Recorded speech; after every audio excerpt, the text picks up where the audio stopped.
Hi friends, you can't see me, but hopefully you can hear me. This is Jessica again, and I am going to show you how to do a little tangling or doodling. Zentangles have been around for a long time, at least a decade, and they are a process of black and white pen and ink doodling, basically, of patterns, multiple patterns, um, where you have sectioned off a piece of paper or a shape and you just create the repetition of the pattern in each section with your black pen.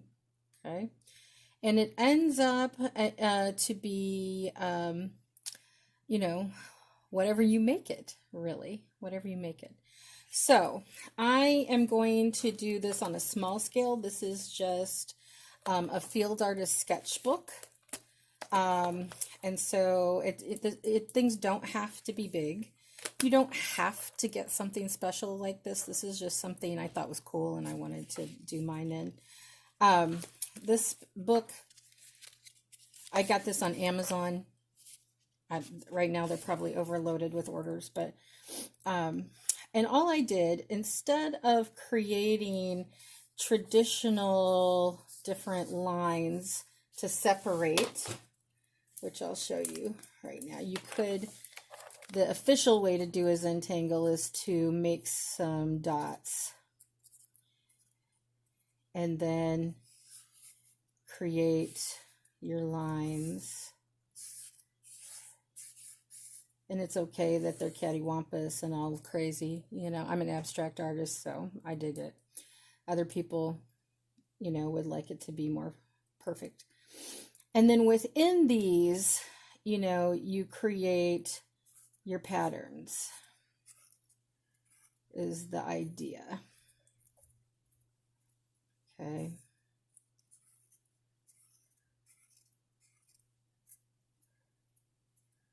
So I would fill this whole thing up and then pick a different pattern here, a different pattern here. I could even break these apart, these sections apart, and create patterns. What I really personally like to focus on, I do a lot of circles in my work for a lot of different reasons, spiritual reasons, metaphysical reasons. I am just very drawn to the completeness of a circle, the unity of a circle, the oneness. I use dots and what I call orbs in my work to represent ancestors and spirits of people who have passed away, and spirit guides and energy. And so my work always has some form of circle in it. And you can see here I just used some lids. I think these were lids off of a Tylenol bottle, a big old Tylenol bottle, and this was a sparkling water bottle. So I just traced those, and again, it's not perfect. It's rather sloppy, and I like it that way. So you do you, however you need to. I went ahead and did several of these. I don't want to make it complex. It's going to be very simple, okay? And I would encourage you to do that too. So I have several that I can work on at any point. Okay. If you want to do yours bigger than this, by all means, go ahead. You can, any size, really. They sell specific tiles to do Zentangles with. You can do that. If you want to spend money on supplies that way, you can do that. But I would really encourage you more to you know, use the materials you can find around the house, especially right now. Cut things down to size. If all you have is stationery paper, that'll work. If all you have is lined notebook paper, that'll work. I mean, it's not ideal, but it'll work. You don't have to get special micron pens, which they recommend. You can use Sharpies. You can use fine tip markers, Crayola markers. You know, if you want to make these into an art product that you're, you know, going to try to hang or sell or whatever, then you want to invest in better materials. But for this as a process, which is what we're doing here, the process of doing it, the meditative process, then you don't need that. You just absolutely don't need to spend the money on that. Okay.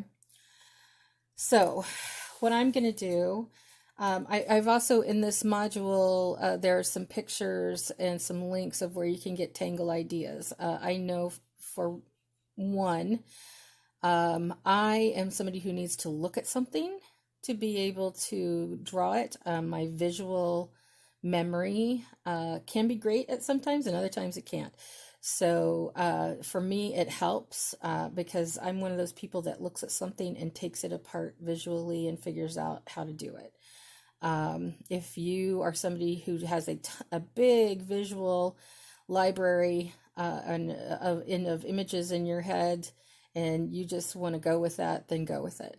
You know, whatever helps you. This process is about you. Okay, so the first thing I'm going to do here, I like my scallop edge right now. I don't know why I started doing this in a piece of work yesterday as well. And then my dots, got to get my dots in there. And so for this, I'm going to make the scallops connect middle to middle. That's kind of working and kind of not working. But you can see it's not about perfection. And I'm talking too much while I'm doing this. I hope you're not talking while you're doing this and you get into it and into the vibe of it. The flow, as we call it.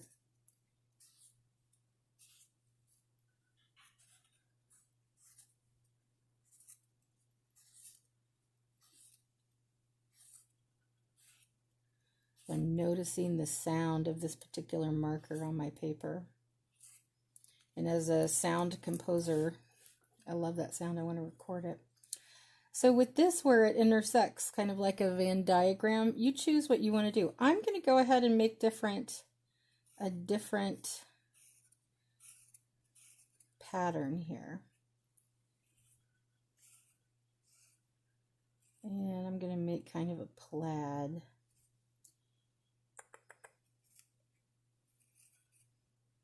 Okay, and then here I'm going to level that out a little bit. Here, I think I'm just going to do dots here because the space is really small. Again, I'm using just a regular, where's my camera? A regular Sharpie, not a fine tip Sharpie. If you want to go in and do more detailed work, more fine work, please go use a fine tip marker, a fine tip Sharpie. If you have micron pens, if you want to use those micron pens or get micron pens, go for it, you know. But you know, I'm just saying that in this particular time, spending money on micron pens over, you know, getting some supplies might not be the best choice, but that is up to you and your budget. Okay, so that, I'm going to add some zigzag in there. Okay, and you can see where this is going, right?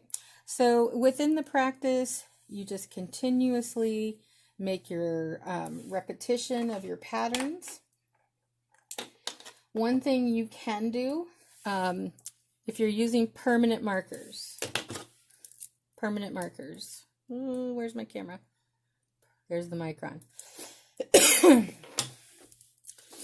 One thing that you can do, let me try to get this up right here, is to, and this works only with permanent markers, you can add a little dash of color with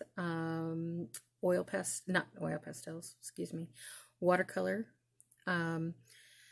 You can water down acrylic so it looks like watercolor, make a very thin acrylic. You can make liquid watercolors from markers, from dead markers that you think don't work.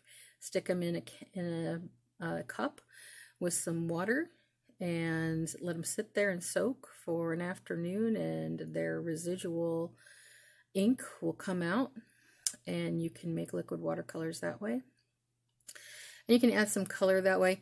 You know, you can also lay the color down first, which is what a lot of art teachers would tell you to do.